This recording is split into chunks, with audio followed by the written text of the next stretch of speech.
everyone. So I wanted to answer this question Miranda said, and I do know that this for some women happens. So if you're still breastfeeding, it acts as a birth control, even though you have your period. You just can't ovulate, you know, right. That's perfectly understandable. I just think that I should kind of share a little bit of my story since I am going to share my journey once the IUI referral goes through and I start seeing the doctor and the doctor gives me the medications, and I will share everything with you guys. Now, that being said, I do still want you guys to know from the perspective of what went on in the past and what kind of led to my situation right now. So I have 3 children. I have a daughter, she is 20 years old. I have a son who is 17 years old, and I have another son who is 2 years old. Now, with my daughter, it took no time. It was like a couple months, and we conceived, right?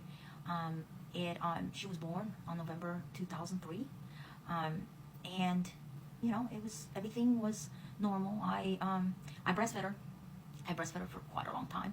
I got pregnant when my daughter was 6 months old, right? And that pregnancy ended in an ectopic pregnancy, right?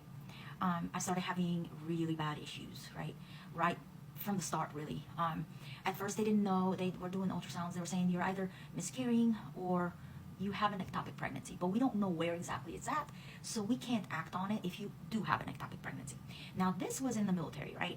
And this was in May of, I got pregnant in May of 2004, and basically sometime in June, I started having issues really bad. I kept on going to the ER, and they did nothing because they couldn't see anything. Once they did, that night, everything just kind of, it was crazy. I was told that it is on one of my fallopian tubes, and that I would have to be rushed because there's a lot of infection, right? And they said if it would burst, I'm liable to die. So I had to be rushed to the hospital, to the OR. Now, I had only minutes. I mean, they were so fast. I've never seen anyone be so fast. And this is this is the military hospital. This is the naval hospital in Guam, right? So they rushed me. I had only a couple minutes to explain to my husband. Less than that, probably, because I was already on their pushing the bed that they pushed over to the OR, and I gave a kiss and a hug to my 8-month-old daughter, and I was off for surgery. I tried to request to see my baby. They didn't. They told me that after the procedure, they told me they disposed of them, and that did kind of that was pretty hard. It was something that I wanted to do, and I kind of felt in a way silly at the time, but then I don't think I'm alone. I'm not the only one that has expressed this, but I wanted to bury it in my own way, right? So yeah, they didn't care. You know, that was not part of their way of dealing with it, right? So we wanted to have another child.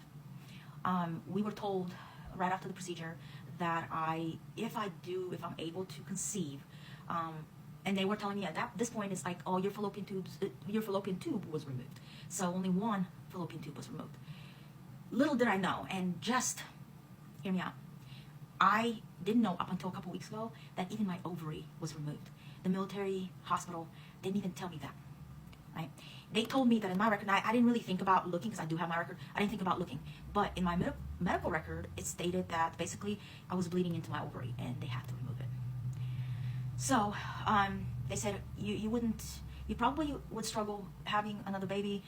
You know, it takes at least about 5 years for someone to conceive in your situation. It took us, and mind you, I was still breastfeeding my daughter at about 26 months. She was 26 months or so when I conceived my 17-year-old now. I conceived him, right? So I was pregnant with my son. I was still breastfeeding, and I got pregnant on one fallopian tube and one ovary. Now, the issue with what is happening now, fast forward, basically ever since I had my son, right?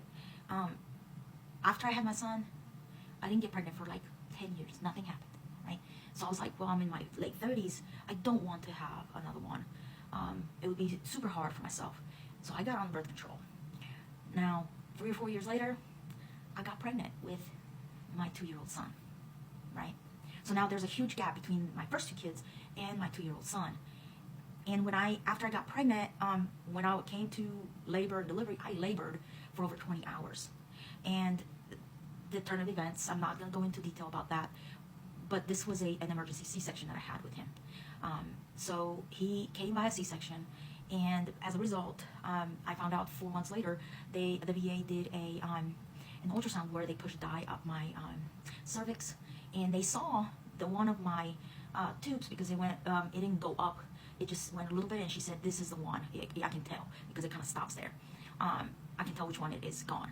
But then the other one stopped short of, and she said, there's nothing, I can't push it up, I can't do anything, you have too much scarring, this is a lot, you know. And she said, you're not going to be able to conceive on your own, because my cervix, and she said the fallopian tube, as a result of the C-section, is scarred. And I don't even know to what extent is, and that's one of the things, you know, the specialist is probably going to let me know, to what extent is my uterus scarred as a result of the C-section. That I don't know. And I do need to see and what can be done.